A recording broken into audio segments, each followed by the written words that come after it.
What's going on, everybody? This is Hot Conversations with school leaders.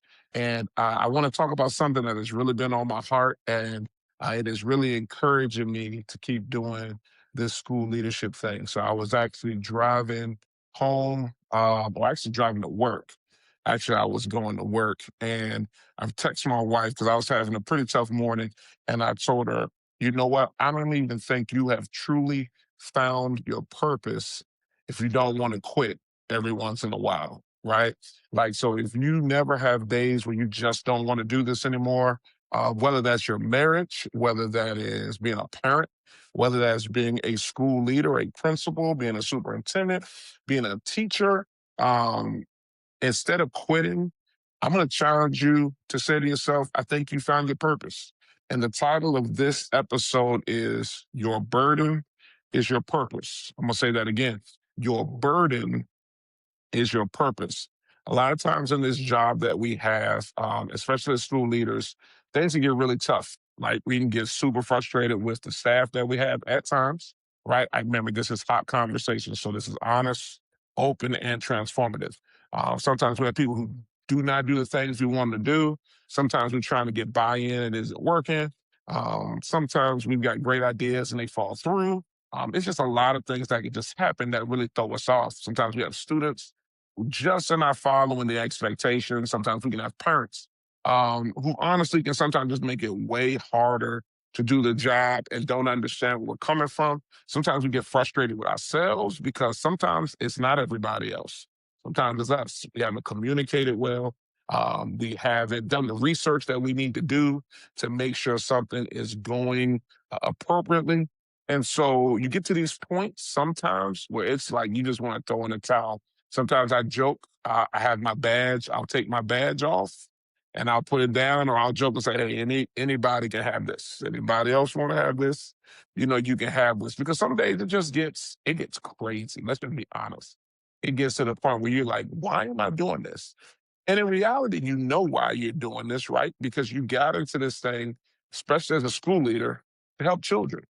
Some of us going even beyond children, we got into school leadership because we wanted to help other adults help children, right? We wanted to help parents with their children. We wanted to help the community with their children. So if you got into school leadership, usually your number one thing are kids, are students, are young adults, are scholars, right? And then your goal is how can I do this on a broader scale and helping adults support those same students? So you know why you got into this. Sometimes it just takes some things to help you remember why you got into this. So I heard a pastor one time say this, Bishop S.Y. Younger. He brought this up and he said, sometimes you don't need to quit. You just need to rest, right? Like I know for me, I can be very tunnel vision. And so because I'm that way and I just want to win, I want to do it well, I want to be excellent, I think at times I will overwork myself because I won't take a break. I won't take a day off. I won't go to bed. I won't put the computer down and move on.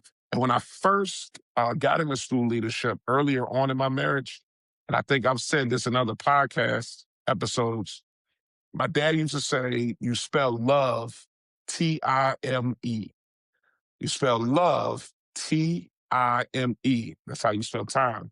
So you can tell how much you love something by how much time you spend with it. If you would have asked me if I love my wife and my kids, I would have told you, yes, of course I love them. But if you looked at my time would tell you, no, I love my school. I was at my school on Saturdays. I was at my school on Sundays. I would drive back up to my school late at night because we just lived right up the street. I was there all the time. And I noticed even with all of that extra work, I still was frustrated. I still wasn't getting everything done. And at the end of it all, this was kind of birthed this podcast. Man, I was a wreck. I was done. I didn't want to do it anymore. I had anxiety. Again, honest, open, and transparent. I was taking medication just to make sure my anxiety was down. Um, like I was a wreck. I am so happy from where I've come from or how far I've come because I'm still a principal. I'm still doing a lot of work, but I've gotten to a place where I understand this is what I'm called to do. If you don't believe in a higher power or in God or in Jesus, I do. This is what I know I've been called to do. And so since I know he's called me to do it, then now I know I've got to lean on him. And then also going back to what I said, I got to find time to rest. I got to find days where it's like, hey, you know what? I work very hard and I'm going to take a day off.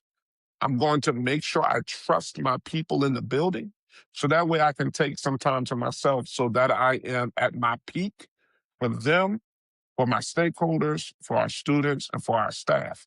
So I know that even though I deal with all of the issues that go on, I don't deal with it by myself. Sometimes I need to step back and reflect and say, hey, you know what? This may not be as tough or as challenging as you're thinking. Maybe you need to take a break. I have, and I'm trying to grow in having individuals that I can speak to and say, hey, let me vent a little bit. Um, I'm starting to journal more and just write down my day and what happened today. I'm reading all the time. I enjoy it. There are things I'm doing just to make sure. I told myself literally this today, doing workouts, going out and eating a meal that I want to eat, spending time with individuals that I want to spend time with, watching movies and shows. I'm a big anime fan that I want to watch. It's no longer a luxury. Like, in order to be the best school leader I can be, those things can't be luxuries for me. Like, those are necessities. I have to do those things so that I'm in a great mindset for my school family, but also for my home. Like, I've got to be in a good mindset. So the reason I titled this, Your Burden is Your Purpose, is don't get so dragged into all the things that you perceive to be negative that you feel like because things are hard, you're not supposed to do it. I'm going to be honest with you. It's because it's so hard that you need to do it. You love kids. So it's going to burden you. It's going to burden your heart when you see kids not being educated at high levels. It's going to burden your heart when you see scholars not being treated fairly. It's going to burden your heart when you're seeing staff who really just need somebody to put their arms around them and support them. And at the same time, hold everybody to a high standard.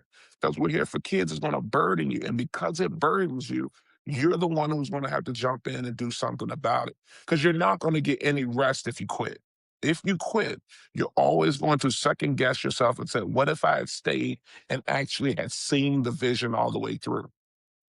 I've noticed that when I read the Bible, every person who had a purpose in their life, it was never easy to get there and it was never easy when they got there, right? David did not say, I want to be a king. God told him he was going to be a king. And then he had to spend almost, 17 years learning how to be a king. And then when he became a king, it still wasn't easy, right? Moses.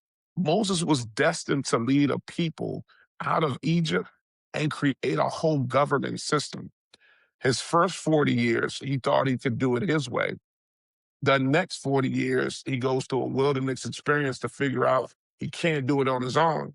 And then the next 40 years, he spends working with people who at times don't even really appreciate him. One of my favorite scriptures is when Moses dies, it says the people mourn for Moses.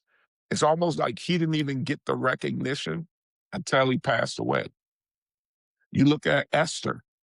Esther, her uncle, I believe, is the one who says, how are we to know that you weren't brought about for just a time as this? Right? That school needs you, and it's going to be hard. It's up to you to decide on, hey, these are the things that I need to make this burden that is my purpose something that can be sustainable, something that I can do. It's not going to be easy, but you can do it. So again, your burden is your purpose. When it's getting hard, sometimes step back, reflect, and remember why you got into this thing in the first place. I keep telling you, you can do it. Just continue to stay honest, continue to stay open, and continue to stay transformative. Again, this is Hot Conversations with School Leaders. Please share, please subscribe, Just want to get this out to encourage people every day, especially those in school leadership. You can do the job. All right. Just make sure you take care of yourself. Love you.